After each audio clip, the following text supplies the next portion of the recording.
let's take a look at this, right?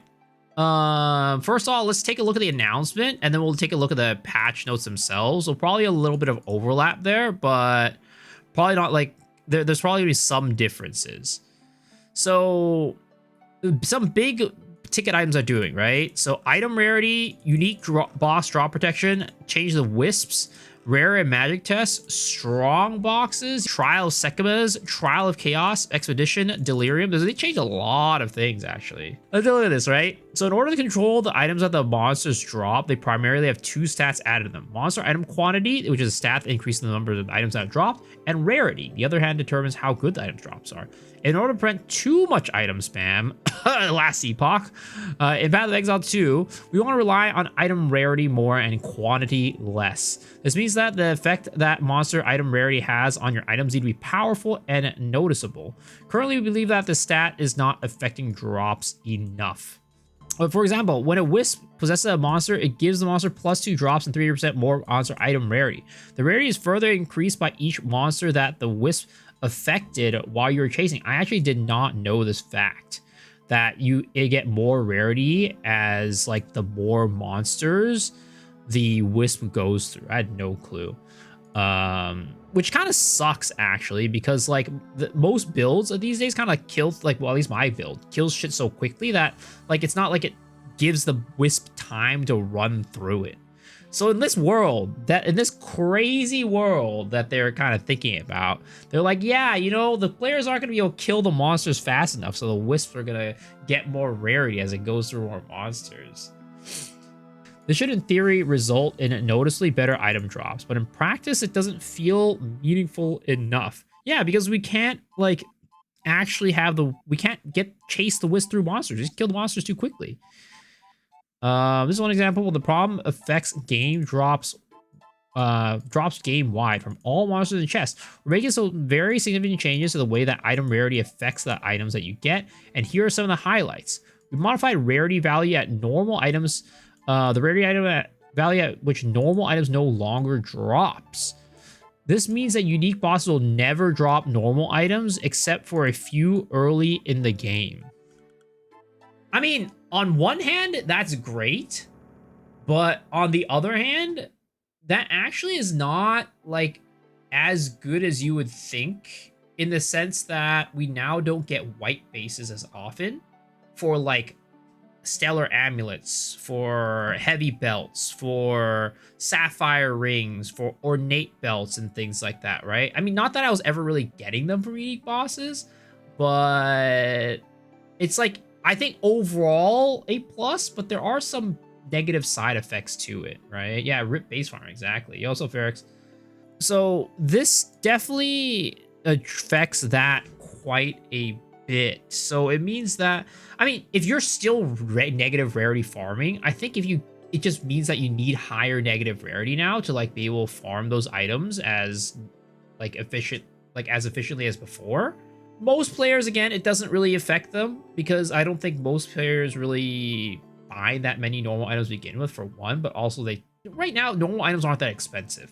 Doesn't say normal items won't drop from mobs. It doesn't say normal items won't, but basically at some level of rarity. They haven't let us know what level of rarity, right? So like, again, rarity from maps, rarity from tablets, rarity from gear. If you have enough rarity, normal items will no longer drop for you anymore. It says unique boss only. Well, no, so what they're saying, right? It is two separate things. So they're saying it's a cause and effect, basically. So we have modified the rarity value at which normal items no longer drop. So basically, again, if you have a higher rarity percentage, then normal items won't drop anymore. And this means, so as a result of this change, this is one of the changes that happens, right? And this basically means that unique bosses, and I think what it means is that unique bosses have a higher rarity to them. So they have a base higher percent rarity. That means that even if you don't have any rare gear, even if you have no rarity on your maps, even if you have nothing, right? Unique bosses will never drop normal items now, because their rarity goes beyond that threshold that they have. So white mobs, normal mobs will still drop it, but you need a certain level of rarity to make it so that the normal items will no longer drop. Is the stellar base, for example, considered a normal item? Yes, exactly. The white base items are considered normal because you have normal as white base, magic is the blue, rare is the yellow, you know, etc., etc. So normal is white items. They raised the base loot floor so you can technically run no rarity. Yes, exactly. That's overall what they've done, right? So if we go on further right here, we've halved the amount of rare gold drops. So basically, right, gold drops also had rarity. So if you had higher rarity, you had a higher chance of getting more gold. So it means that if you roll a rare item, you'll get more rare equipment or rare currency instead of gold. Because before, you can think of it as like a boss could drop X amount of rares, but then gold drop also counted as a rare drop. So now you get less gold drop, but more of the rarity. But the thing is, rare gold piles are now twice as large. So basically it still averages out to where you're going to get about the same amount of gold, but it's just that gold is going to drop less often. But when it drops, it drops. So basically they have the amount, right? It's like they took the drop rate down by 50%, but they doubled the amount of gold so that it basically evens out to where you're getting the same amount of gold. Gold, magic currency, quality currency, flash charms, and runes are much less likely to drop from monsters with high item rarity. So basically, you know, rares, uniques, those are monsters with higher item rarity. You're going to get less of this stuff. And this change will generally result in around 20 to 30% more rare currency. So exalts, alts, regals, divines, all those stuff, right? The rare currencies, what they consider rare currencies, those are now going to be 20 to 30% more common. So that's a big W. That's a big W. Tier 2 rares now drop 4x more often. Tier 3s to 5 now drop 30% more often. The mods of tiered rares have also been improved by cutting out more low-level mods, making them better than average before. So you're going to get higher tier drops now, and they're going to be better. Tier 2 and higher magic items will now drop 5x more often. So again, more higher tiered items. The low level mod of culling tiered magic significantly improved that tier 2 culling with 50% mod range and improving from there. Tier 5 items will usually only roll the highest mods available for the given type. So again, just higher loot quality. More likely to drop higher tiered gear, and that higher tiered gear cannot roll like, let's say, T1, T2, T3. I don't know what the cutoff is, but basically saying like you can't roll like the low tiered values. These changes significantly improve the effect that item rarity has on the quality of items that you receive. Overall, you should see significantly better items when killing more challenging content. One side effect of this change would be that we have to make player item rarity that you get on mods for your gear more valuable, which is not our intention. So in order to counter that, we reduce the effect of these mods. So this is also a big W, in my opinion. Some of you guys might not agree, but I think this is a huge W because I'm a person that doesn't run rarity on his gear. I don't care about rarity. So what this means is at the base level, you're going to have better drops.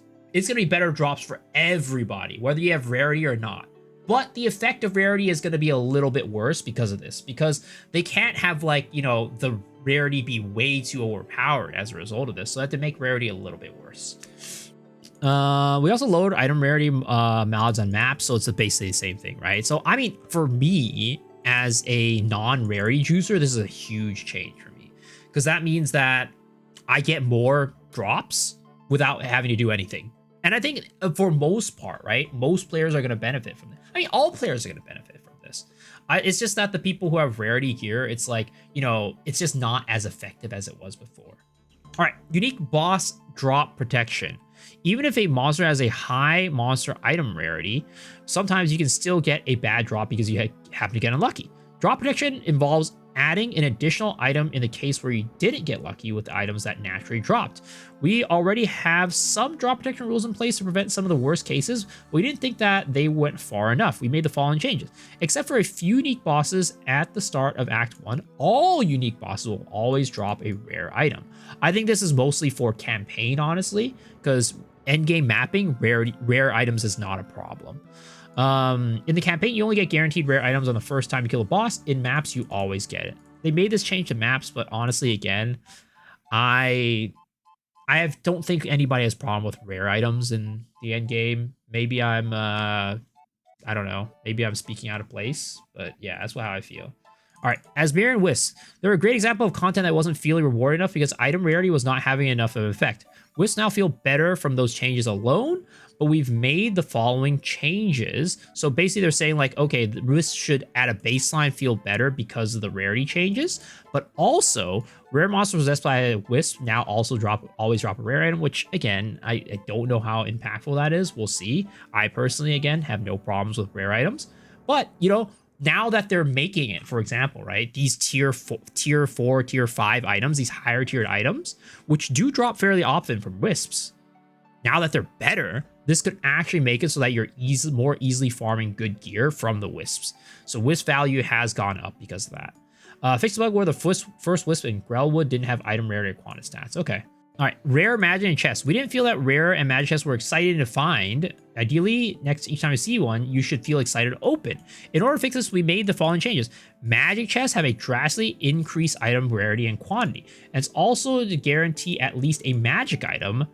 They're approximately as rewarding as rare chests before. Thank goodness. This makes sense, right? If you think about it logically. A magic chest should give you a magic item. And then same with rare chests, right? It guarantees a rare item. A rare chest should give you a rare item. Like, I don't know. I just think that's obvious, but good change. In cruel difficulty, chests get a further 50% more item quantity and rarity and 100% more in the end game, making them very powerful there. We have changed the map mobs to increase the chance of finding magic and rare chests. Instead, had a fixed number of magic and rare chests. Oh, interesting. Okay. I mean, essentially, it kind of does the same thing, but like, this was a chance before, this is a fixed, so that's good. It's more consistency. Strongbox as a baseline have been increased to be the equivalent to the new balance for rare chests. So basically, again, magic strongboxes are going to drop magic items. Rare strongboxes are going to drop rare strongboxes, but also have the rarity increases. They also have increased item quantity and item rarity to guarantee a rare item, as well as getting blah, blah, blah. So the same thing is what I said. Research strongbox will now have a much higher chance to drop rare currency instead of magic currency. Oh, sweet. So again, rare currency for everybody. It's like Alks, Regals, Exalts, Chaos Orbs, Divine Orbs, those currencies. So basically, I think like everything above like, my guess is like a Vol Orb. So those are all, well, I think Volgor is probably still a rare currency as well. It's everything above like Augs and Transmutes are going to be rare currencies. Reduce the variance of the number of items that strong boxes drop. They should more consistently drop a good number of items. Okay. Of course, strong boxes have mods to allow further increasing rarity. These mods were adjusted down for the same reason that map item rarity mods. They were having too much of an effect. So same thing as before, right? Baseline is higher, but then the mods themselves don't increase as much. Trial segments. Segment trial chests were very underwhelming and considering the amount of work you had to do to earn them. We made a significant amount of changes there. Regular bronze chests will now have the same base as rare chests in normal difficulty, guaranteeing a rare item. Again, that same change. Silver and gold chests will increase item rarity and quantity by values significantly higher than before. Arcanist chests now have the same improvement to drop in composition as researcher strong boxes, so higher likelihood of better currencies. And then Arcanist chest the currencies and the royal chest jewels are more common now, so you're less likely to get the equipment chests basically, and the garbage chests. The chance of getting silver, gold keys, and rune rewards instead of bronze keys have been significantly increased, so overall trials should be a lot more profitable to run. Trial of Chaos. In the Trial of Chaos, we're finding that corrupted item rewards are no longer viable endgame. Thank goodness they knew that. As you continue to increase the level you play of Trial of Chaos, corrupted rares are phased out from rewards and rare currency stacks are phased in. So instead of getting rare, like corrupted items, which are useless, we're now getting like currency, which is actually crazy because I think this season right now, looking at it, Trial of Chaos is actually one of the more profitable things to do. But now you get even more profit from it. That is actually really insane. Items that drop from the trial and no longer have a chance to be corrupted. This is a really good change. Trial of Chaos should be like one of the better ways to farm and like get a reliable source of currency as a result. Expeditions. Expedition also receives some improvements. Expedition magic and rare chests now have the same base balance as other endgame magic rare chests. Okay, normal expedition chests have been improved. We fixed a bug where increased chest item rarity from Expedition Remnants was not multiplying correctly. These remnants will now have a greater effect. Okay, cool. Buff the rewards for most Expedition Remnant mods, double the amount of Expedition artifacts, and increase the number of exotic coinage. So it basically is going to be a lot better for crafting an Expedition, I guess, and better for like recombinating stuff. I mean, I'm still not going to do Expedition. I still don't like Expedition personally, but hey, better Expedition. It's always good. All right, next, Delirium. Words you're getting from Delirium are going deeper into the fogs were not high enough. Based on these changes too, increase the amount of item rarity per depth. Okay. Okay, that's good. Accessibility of pinnacle content. In order to find loot more easily, it helps to be able to gain access to be able to fight the pinnacle content more easily. We've made the following changes here. Breach splinter rates have been increased by 50%. Hopefully they stack more. Hopefully they stack more. Because if they increase the drop rate of splinters by 50%, but they're still individual goddamn splinters, I swear to God. I swear to God. Delirium splinter drop rates have been increased by 80%, okay? And increase the chance of fighting audience. I mean, they're already pretty common. I'm surprised they're buffing it more. They're doing the slower gameplay vision. You're going to be picking up single splinters for 30 minutes in a map. Yeah, that's how they're going to slow down the gameplay. That's the meaningful combat. Is there combat against the splinters? Okay, reduce the number of corrupted nexuses you need to complete your Atlas passive tree. Oh, interesting. Each corrupted nexus will now grant 5 skill points. Wow, that's really nice. Okay. So that means you only need to do 8 corrupted nexuses now instead of 15. It's not bad. Check the rollback patch notes. They added more info. Expedition Remnant modifiers have been buffed. Several Remnant downsides have been adjusted. Expedition modifier, the cause monster have 100% of chance of being avoiding being chilled, frozen, ignite, shocked to replace a new modifier that increase their ailment threshold. Oh, this is really good because our ignite build really sucked when this shit happened. 2 Expedition Remnant modifiers have been added. These can be found in map areas. Okay. Increase the amount of item rarity per depth of a Delirium encounters increased to approximately 2.5 times before. Delirium's percentage scaling with the waves and simulacrum is reduced. Each wave now adds 5% Delirious instead of 10 and to a maximum of 75% at difficulty 0 up to 100 in the past. And previously it was up to 140 for difficulty 4. So overall, reducing the difficulty of the high Delirium. And simulacrum modifiers benefit that they reduce the benefits provide Delirium monsters reduced. I see. So the overall Delirium stuff easier and more item rarity. So Delirium's gonna be more worth it to do. Aside from the fact that it just makes your screen look really ugly and reduces your computer's performance by like 5x. Atlas passive points are retroactively given. Okay, so basically if you guys are still doing your Atlas points, when you log back in, you're gonna automatically have a lot more Atlas points, which is good. Trinity now provides 3 to 6 more elemental damage with attacks for 30 resonance at gem levels 14 to 20.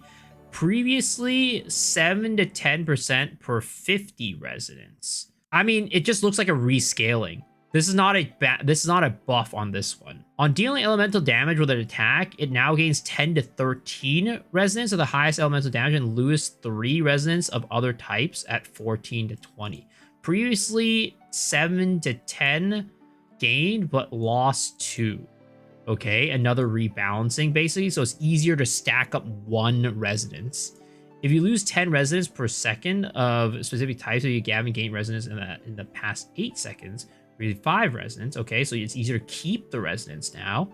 Quality now provides up to 15% attack speed, while resonance is over 250 instead of more elemental damage for 50 resonance type.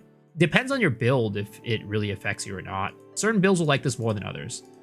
This results in the same damage on average, but easier to build up. Yeah, so this is the only one that's really like impactful for builds. The other stuff is just like a quality of life balance. This is the thing that's going to be impacting your build, depending on what it is. Beira's Anguish Dousing Charm no longer guarantees a critical hit if any amount of chance to be critically hit is present on the enemy. That sounded like a bug to me. It'll now roll critical hit chance normally in these cases. Man, if only I could have used this before. Sounds OP. But looks like you'll have to normally crit with that now. Most skills now that have no mana cost, which you don't cast yourself, are now also granted a hidden no skill cost stat, preventing them from getting additional costs. So this is a overall buff to certain things that were wrongly getting extra mana costs. So fixing another bug. Bursting Plague now adds 100% of your damage from poison as plague, previously 200%. It now stores up to a maximum of 20% of the enemy's maximum life as plague, as opposed to 10%. I would say this is a Bursting Plague buff overall. Because previously, right, what you used Bursting Plague for was for the spread, for the AoE. So before, the AoE only did 10% of the enemy's maximum life, and now it can do up to 20%. So it is a buff. It is definitely a buff. Bursting Plague got a buff, which is nice. More poison buffs. Sarcongous Head, I use this. Now cause damage from hits to be taken from your damageable companion's life before you do. Previously also non-damageable companions. I wonder what that means for like last gasp. Does it count last gasp minions? Like when they're in last gasp as non-damageable? Last gasp are undamageable? Yeah, so basically that means that when your minions in last gasp, it no longer mitigates damage, which is kind of a bummer. Lightning Bolt base radius is now 0.8 meters. Okay. Impale inflicted on players now lasts 4 seconds, previously never inspired. Okay. Flash Grenade can no longer blind the user or the allies. I mean, that's a good change. Battle Shout's trigger explosion now will count as a Warcry skill. That's good, so you can buff it. Hazards created by rearming will no longer count towards the maximum allowance of hazards that type. That's also good. That's a buff. Existing crystalline cores are no longer obtainable when deleted. Scepters, wands, and staves now correctly roll an additional rune socket as a corruption outcome. Oh, okay. So now you can get a additional rune socket for wands and staves and stuff and scepters. Okay, okay. Number of monsters in Trials of Chaos below 65 and reduced. That's good. Blade Lash Transcendence melee damage and reduce their attack distance and adjusted. What's... Oh, this is a monster. Okay. Okay, so easy, like less powerful monster, whatever this monster was. Leaf Slam used by vile imps and unearthed urchins can now be dodged, blocked, and evaded. Thank goodness. This was one of the worst things about doing Simulacrum. Because those dudes that like jumped on you, right? If you're like evasion and like whatever, you could never block them. Like, so now you can block them, and it should make doing Delirium, like Simulacrum and Delirium, easier. Urnwalker Scarab Cloud skill now deals damage less frequently. Thank goodness. Those things were a goddamn menace in goddamn Trial of Sekhmet. Ferrodin Plaguebringer Detonate skill has had its damage slightly lowered and visuals improved. Thank goodness again. For the Detonate Dead clarity and less damage. I mean, the damage slightly lowered probably is going to make too much of a difference for those part, but the visuals is going to be nice. Improves visual effect of the stalking pustule monsters. Okay. Temporarily disable the Vol Enforcer. Improve visibility of connections from maps and Atlas, especially the desert biome. Okay. Minimap icons for landmark routes on a Titan Grotto, Deshar, and Modun Quarry. Overall, these changes have all been W's.